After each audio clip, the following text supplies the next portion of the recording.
Okay, so good morning everyone. For this morning in our general biology class, we will have the topic, the adenosine triphosphate. Okay, so as you know, this one is the energy that powers up us humans, right? And this one is stored in an organelle which we called your mitochondria.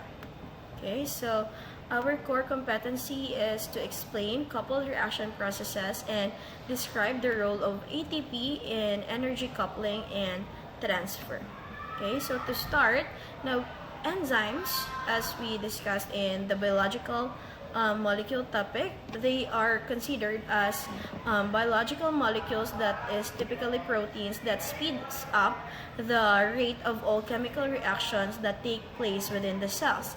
Now, certain enzymes catalyze the breakdown of organic foodstuffs. Now, once sugars are transported into cells, they either serve as a building blocks in the form of amino acids for proteins and fatty acids for lipids, or are subjected to metabolic pathways to provide the cell with the ATP or the energy required for us to function. So ATP, again, it stands for adenosine triphosphate. That is the energy currency for cellular processes. ATP provides the energy for both energy-consuming endogenous reactions and energy-releasing exergonic reactions. Ayan, so we have endogenous reaction and exergonic reactions. So these two require a small amount or input of activation energy. When the chemical bonds within ATP are broken, energy is released and can be harnessed for cellular work.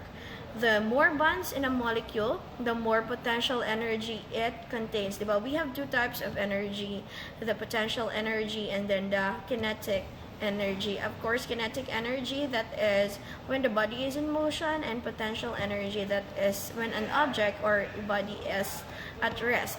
So because the bond in ATP is so easily broken in their form, ATP is like a rechargeable battery that powers cellular processes ranging from excuse me, DNA replication to protein synthesis. Okay, so in ATP production, we have this process called hydrolysis. Lysis means death, okay? Hydro, of course, that's your water, so this one is like water death. So the removal of the terminal phosphate through the water-mediated reaction, we call this your hydrolysis. So this one is the release of energy, which in turn fuels a large number of crucial energy-absorbing reactions in the cell. So we have here a reactant substance A, molecule A and B plus your water. Well, then it turns, or the product could be A and your hydrogen plus B and your hydroxide. Okay, so there's no water really. It's just that they are broken down, or they are removed from the product. So the formation of ATP is the reverse of this equation. So you try to reverse this one for you to get the ATP in here.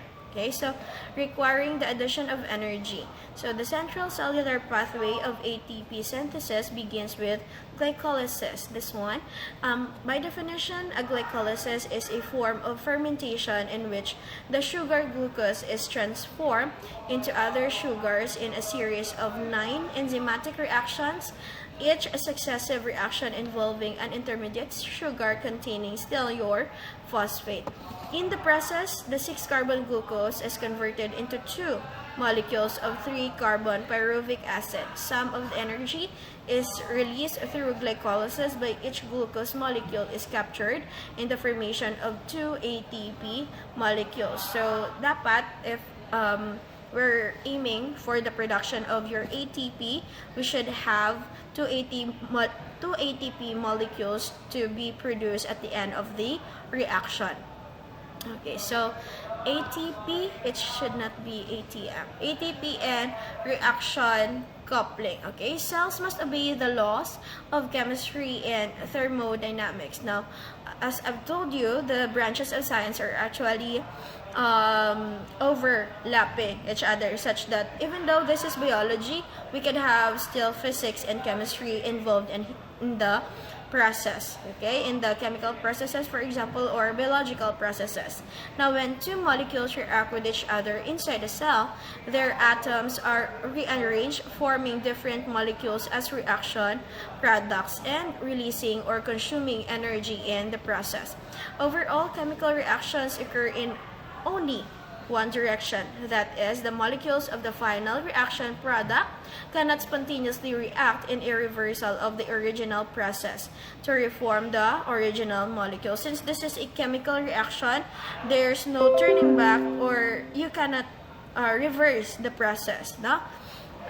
Product could not be reversed into a reactant. So this directionality of chemical reaction is explained by the fact that molecules only change from states of higher free energies to states of lower free energy. Again, the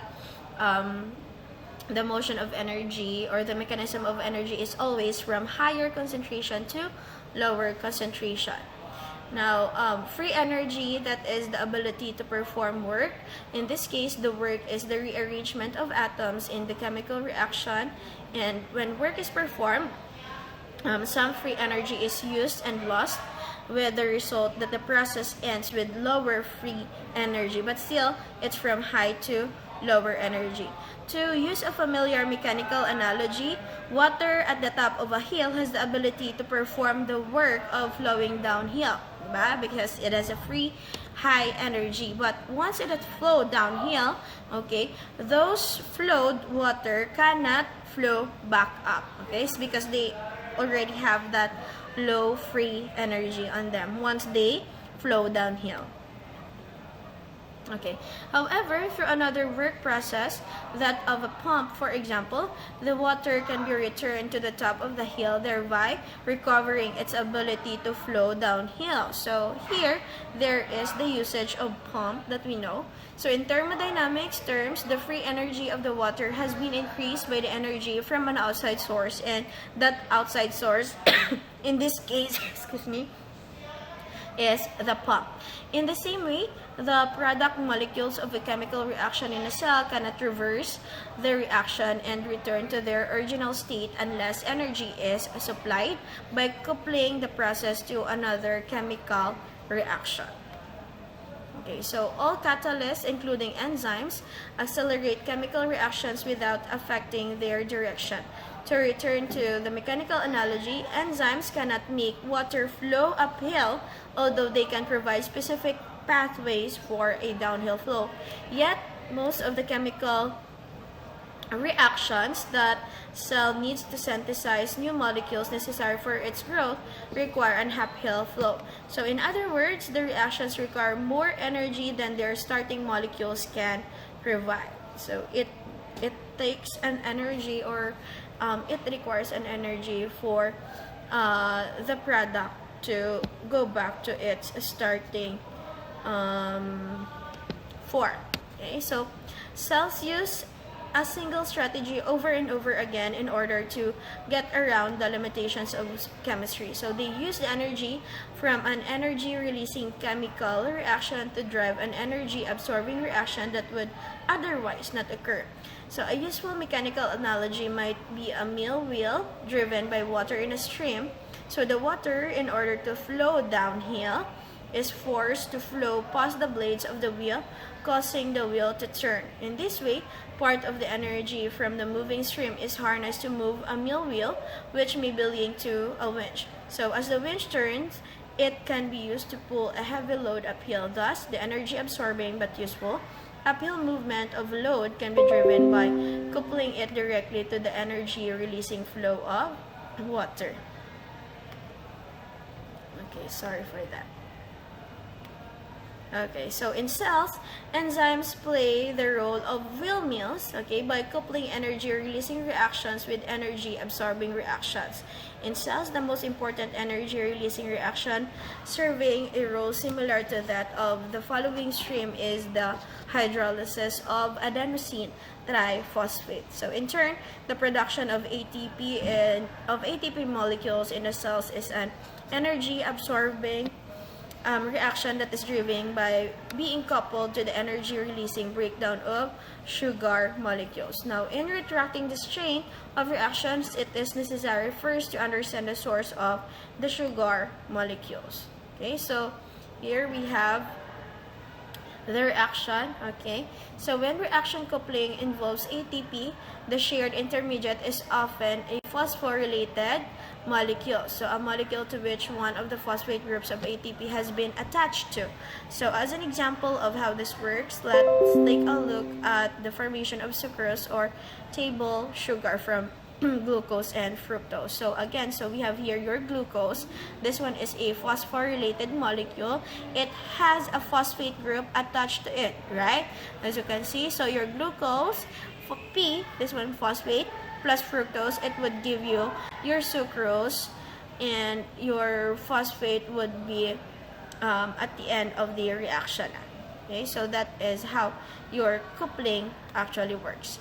So example shows how reaction coupling involving ATP can work through phosphorylation, breaking a reaction down into two energetically favored steps connected by a phosphorylated intermediate. When we say phosphorylated, it has a phosphate on it, or it is phosphate bearing. So this strategy is used in many metabolic pathways in cell, providing a way for the energy released by converting ATP to ADP to drive other reactions forward. Okay, so we have this one.